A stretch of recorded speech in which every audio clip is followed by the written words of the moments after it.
All right, so today we have a webinar with ICCM, Institute for Cross-Cultural Management in Melbourne, Florida, right? Officially the location.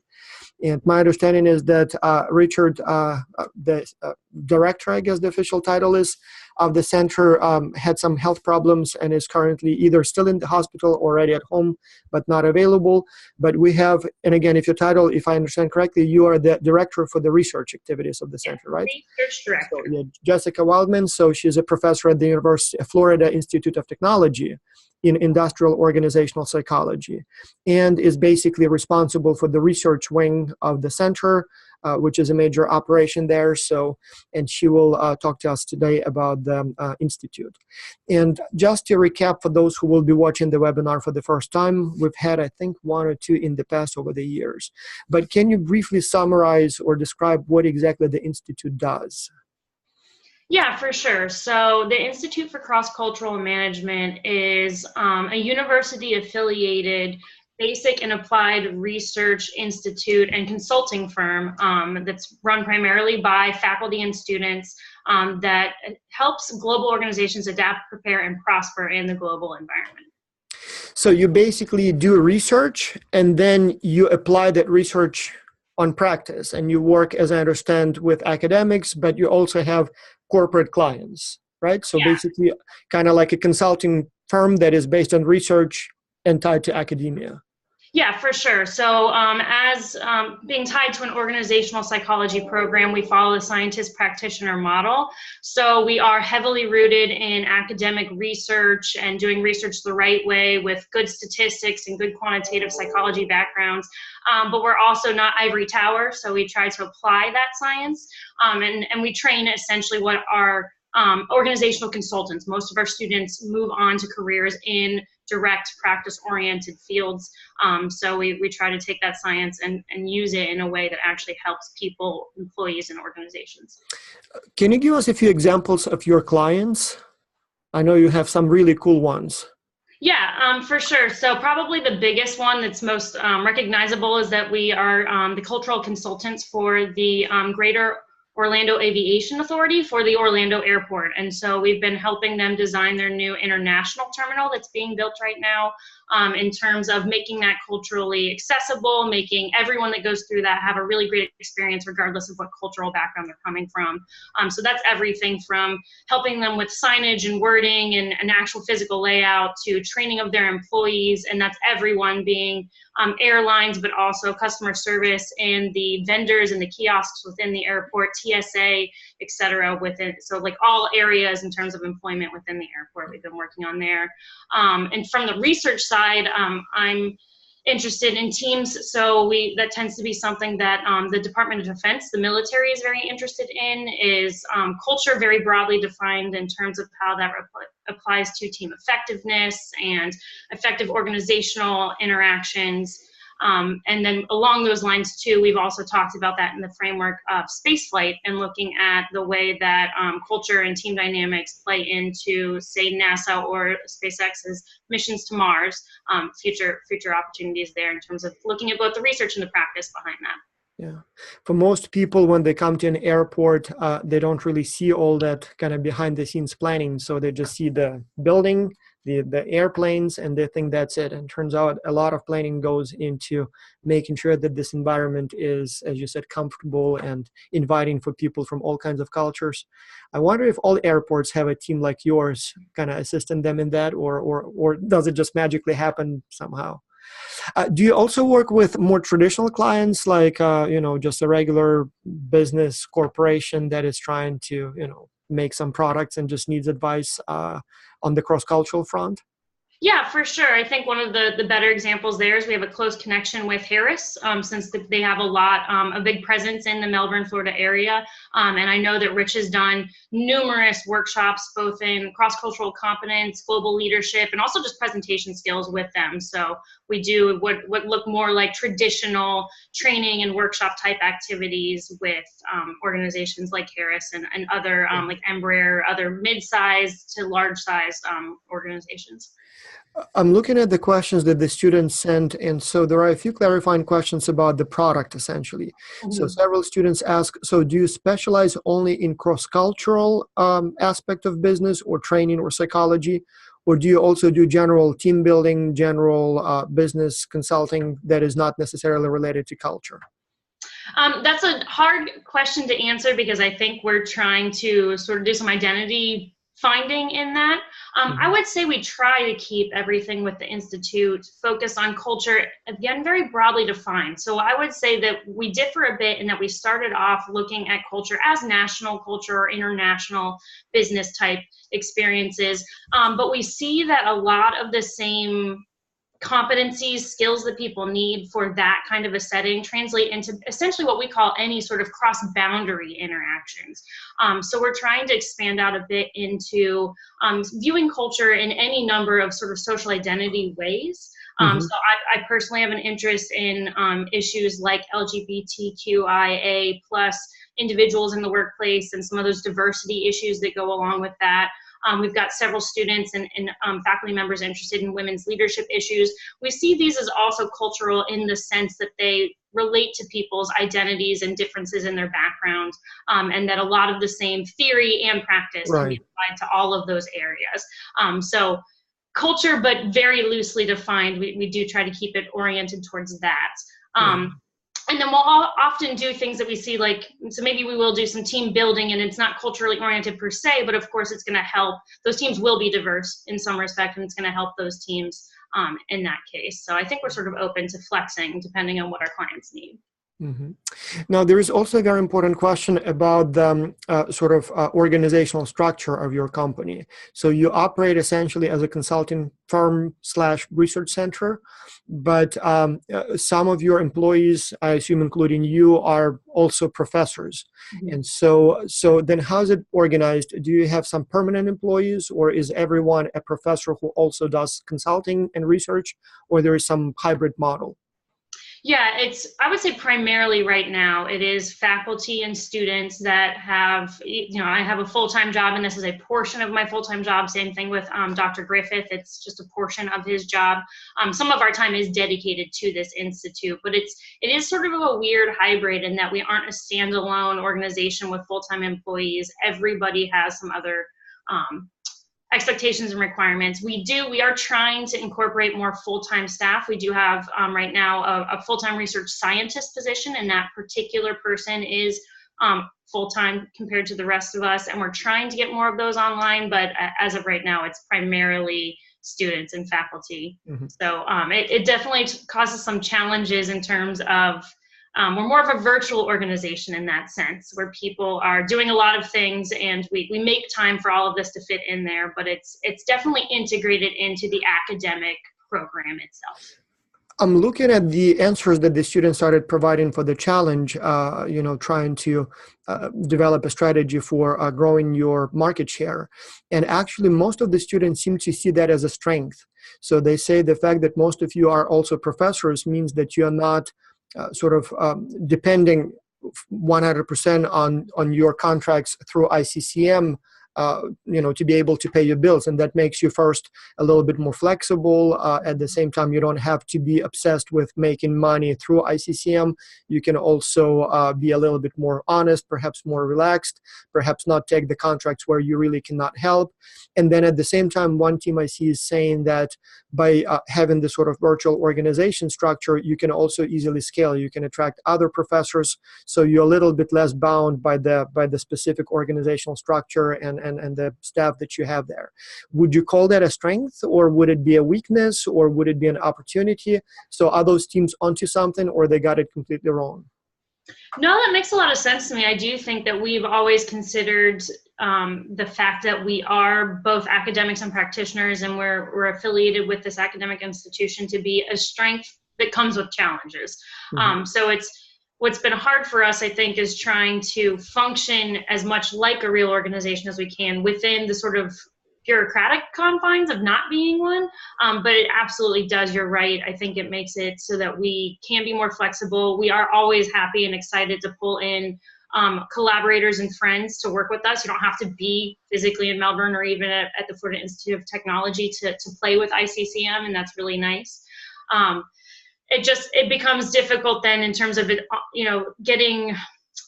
you're using human capital that is almost voluntary, and that we do support our students, and many of them get stipends and get paid to some extent to be part of the Institute, but it's still something that they're volunteering to do, and it is sort of on the side of their classes and their theses and everything else.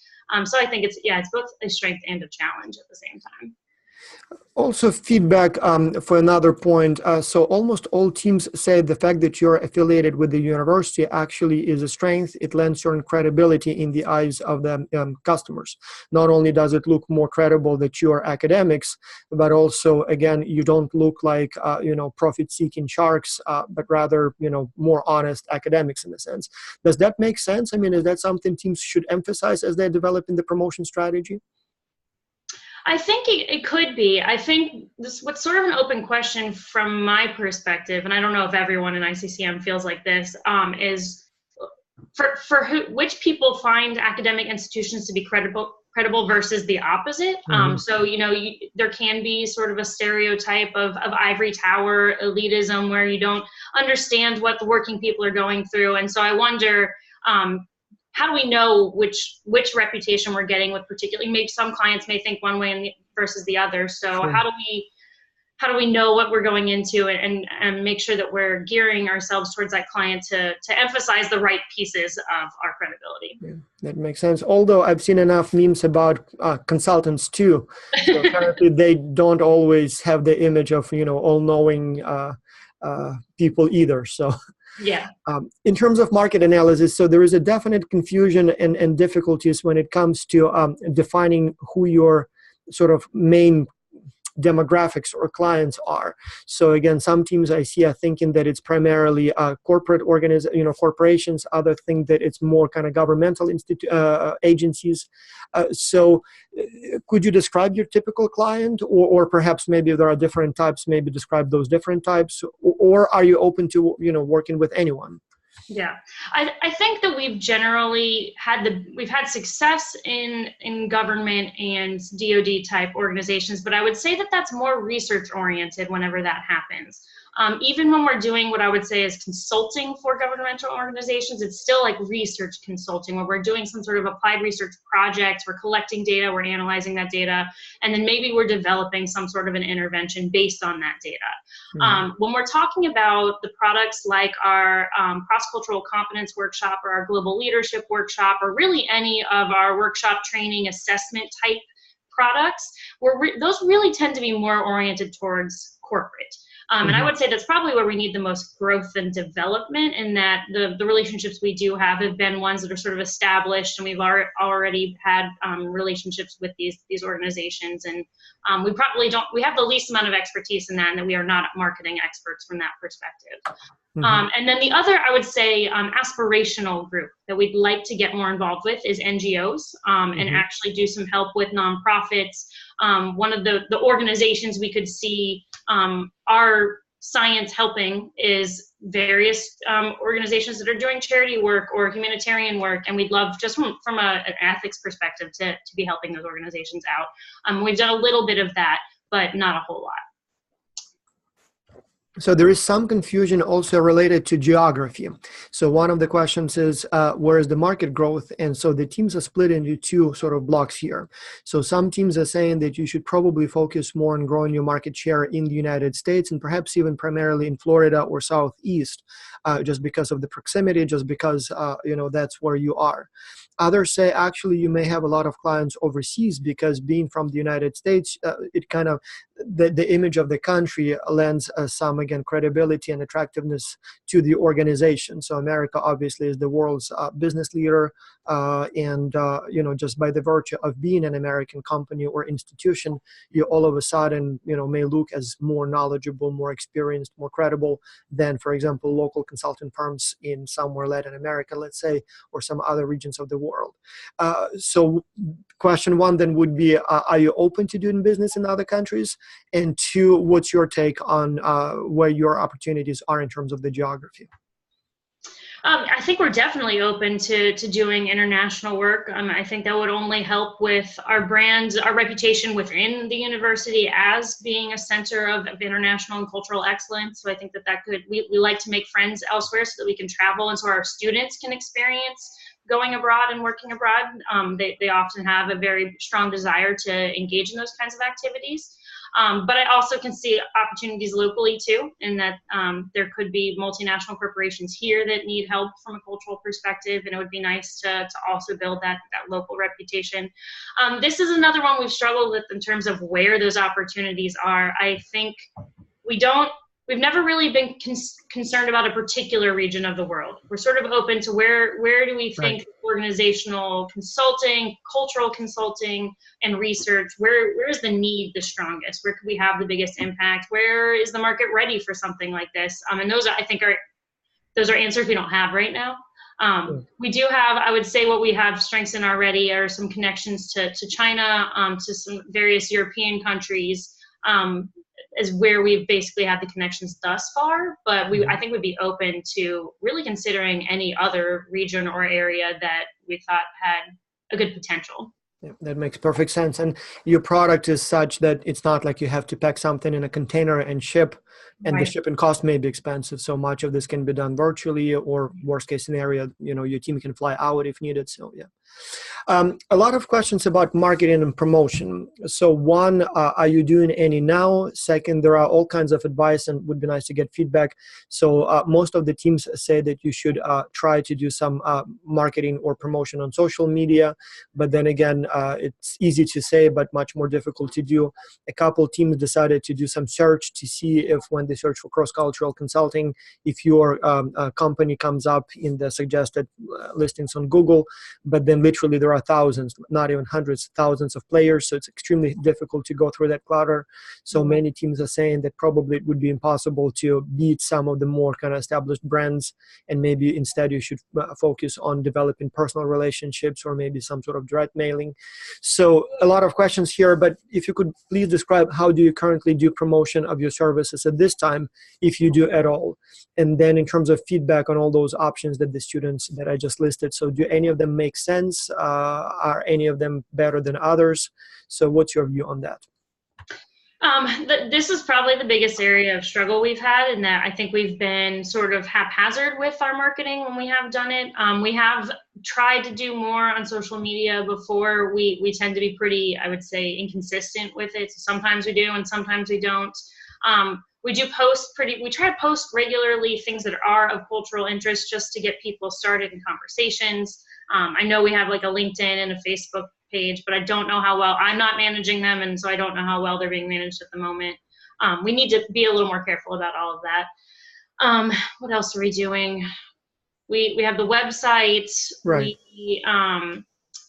Really, I think the summit was one of the bigger things we tried to do in terms of marketing and reputation, was to hold that event and to basically build a mailing list based off of who was interested in attending those events. We do have a mailing list that I think we sometimes send out. A while back, I think we were working on little newsletter type email distributions, but I can't remember the last time we did one of those. It tends to fall to the wayside when we get busy with other work. No, I hear you. Again, as students, I'm not sure how much experience you have with this stuff, but my experience with, website, Facebook, LinkedIn, you start very enthusiastically and you think, oh, I'm going to start posting some useful tips and things like that. And, people will follow. And so you spend like half a day doing some research to write this little post, and then you get 2 lousy likes and after 10, 15, 20 times, you think, well, is it worth my time? Is it working? Right. So that's one challenge. Another challenge specifically for a consulting firm that I see with XCulture, we had to go through some promotions for some of the programs that we do. And so one advantage we have is that we are looking, like, for example, XCulture Kids, we are looking for many individual participants. And so what that means is that we could do a lot of social media experimentation to see which ads give us better results. And the reason it's easy to do, because you invest literally literally just $10, show that ad to 10,000 people, and you always get at least some signups from that. And you can look at the statistics and you can see, okay, this one gives us, I don't know, for every $10 you spend, it gives you like 2 signups, and this one gives you 8, and that one gave you only 1. So you can adjust things. And so we've gone literally for the X-Culture Kids program. We did, must have been like 60, 70 different ads that we tested, but all of that cost us like a few $100s. And so we could get statistics until we found a few combinations that give us much, much better results. In consulting, you don't have thousands of customers, from each campaign. So you literally can be doing a lot of, advertisement, but you only, on the one hand, sort of need one client or maybe a few, and you probably will get only a few no matter what you do. So it's not easy just to invest $10 and look at the numbers. So experimentation becomes much costlier, much more difficult. So I guess that's more for the students. So when they think that advertising on Facebook is easier, and they think that simply suggesting or do ads on Facebook, I don't know, it's much more complicated and probably much costlier than it may appear to someone who hasn't tried it. So yeah, I agree. It's we've thought through like all the various ways, and you definitely get a sense like it's unlikely you're going to get a brand new corporate client through some sort of a cold call. Like I email them and they just say, yes, I want you to consult for me, or whatever it happens to be. It generally requires some sort of a personal relationship first. Yeah. So that did trigger one thing that I think has worked pretty well for us in the past has been speaking engagements. So when Rich goes out into the community and gives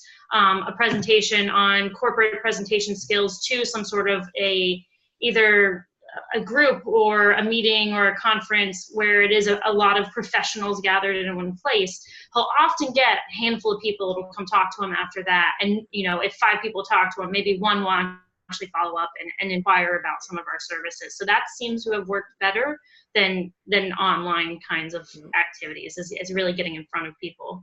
But there may be speaking opportunities we don't know about that we're missing. Yeah. I've seen, again, I'm not sure if it would be useful advice for the teams, but I do follow several consulting firms that specialize in cross-cultural training, and the ones that seem to be more successful, they have sort of 2 things that seem to be working very well for them. My favorite example, I don't really like so much the products, but I think they do a great job promoting. So there is this guy, Dean Foster, and so he has a cross-cultural consultancy, not unlike ICCM, so they're also kind of academics / practitioners. But what he does, first he started early when the social media space was not crowded, and so he has a sizable following on Facebook and other platforms. But he wrote a couple of books, and it seems to me like those books give him a lot of visibility. I think there was one even like years ago was on the New York Times best-selling list. And so I'm not sure how much time it takes to write a good book, especially a best-selling one. But once you do, all of a sudden you have thousands of readers, and they're pre-selected or self-selected because only those who work in that area probably buy the book, and as a result probably potentially could be the customers. Because of the book, he was several times on the news. Again, every time he appears as a sort of business consultant on some high-profile TV report, all of a sudden, I think that gives him some, Another thing that he does, and it seems to be very popular, he has an app, I think he calls it Cultural Compass or something like that. And so what it does, I downloaded a few, it's like an app, but it has sort of, like a separate app for each country. And so I downloaded a few for a few countries. I think it's like $8 or something like that, or $5. And so the idea is that when you're flying to a new country, you can obviously do research online, but let's say you're about to board the airplane and you don't have the time to do online search, you download that app for like $5, and it gives you like, basic information about the country, a few common phrases that you can use, a few tips, basically kind of cultural profile of the country. And again, I'm not sure if he's making much money on that, but it seems to me that, again, it also serves as a promotion tool. So even if it's not really making money on the app downloads, it seems to be, kind of makes him visible when people search for that. Again, I'm not sure if it's, easy or difficult to write a book like that. I know X-Culture is trying to write a textbook for the X-Culture participants, and it's a major effort. But I know Richard very well. I know you reasonably well, and I know that you're extremely effective speakers. And if Richard on stage can be somehow translated into Richard on paper or app, I think success would be guaranteed, because, when you're on stage, I mean, how many people can you reach? I don't know, an audience of 150 students or something like that. So once you're on paper, it can be much bigger. So again, I'm not sure, but it seems to me like none of the teams thought about that, but it seems like it's at least, something that is worth considering. So, and it seems to me that you definitely have the expertise to do that. So yeah, for sure. That's a good idea. And now I'm wondering, like, can we just record some stuff and then translate it to Word? Yeah. Well, again, when you look for literature on the topic, and obviously, again, I'm always searching for more literature on, culture. It seems like, on the one hand, there is more than you can read when you just, start Google search it. But on the other hand, there is really not much that is nice and digested and kind of popular press type of things. So that is like kind of Malcolm Gladwell style, but on culture. So it's either very boring, very specialized academic literature that only academics read, or something extremely superficial, for managers. So there was this, not so long ago, the Culture Code. There was one, and it seemed very superficial, that came out not so long ago, but still became very popular. So there are a few books, but, not much. So it seems like there is room in that, area. So talking about pricing, again, I'm not sure if you can release much information about your prices, but at least in terms of the pricing strategy. Again, lots of questions that students ask, how do you build, or develop the price? Second, is it always a fixed price, either per hour or per project, or it's extremely individual and each time is being assessed separately? Third, do you offer or are you open to ideas of charging in some other ways? Like, for example, maybe some sort of like annual subscription or retainer or some other form where the client doesn't pay, per unit of product, but in other, has some other form of collaboration. So how does it work with payments for services in general?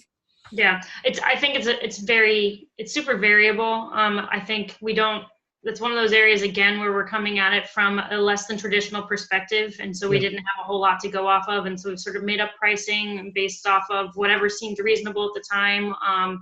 With the workshops, we're trying to make sure that we're covering the cost of whoever's facilitating and prep work and things like that. But, we've in the past changed the prices if we feel like we want to make a connection. And so we'll discount if we think it's going to help us create a new relationship that will pan out in the future, things like that. It's variable. With the projects, it depends on if it's research grants and things like that, we're sort of stuck in like what's required in terms of overhead rates and things like that. But with consulting, it's pretty wide open. I'd say we'd be willing to entertain any good ideas that might help us. I know some of our big concerns are scalability, finding ways to make money that doesn't require always having to go send out a physical trainer and have that trainer be there and worry about their time. Things that are online or selling products that are a little more standalone, and so that people subscribe, or e-learning kinds of things. We'd like to get into that more in the future and do a little bit more of that, because our time is limited, and I think that's the hard part.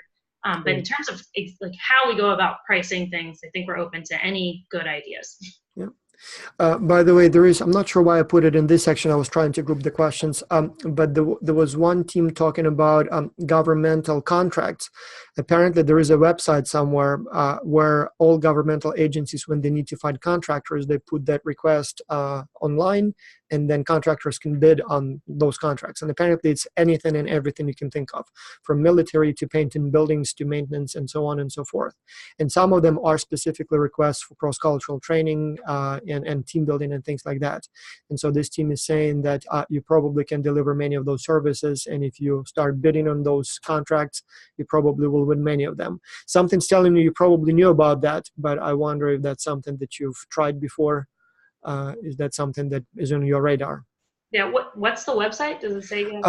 There is a link here, you'll see it, but I remember I saw it, like years ago when I started also talking to Benjamin Farmer. You probably know him. Mm-hmm. So he told me about that. I remember I looked at it too. So apparently the US government has a requirement that all of the kind of external, searches for contractors go in this one gigantic database.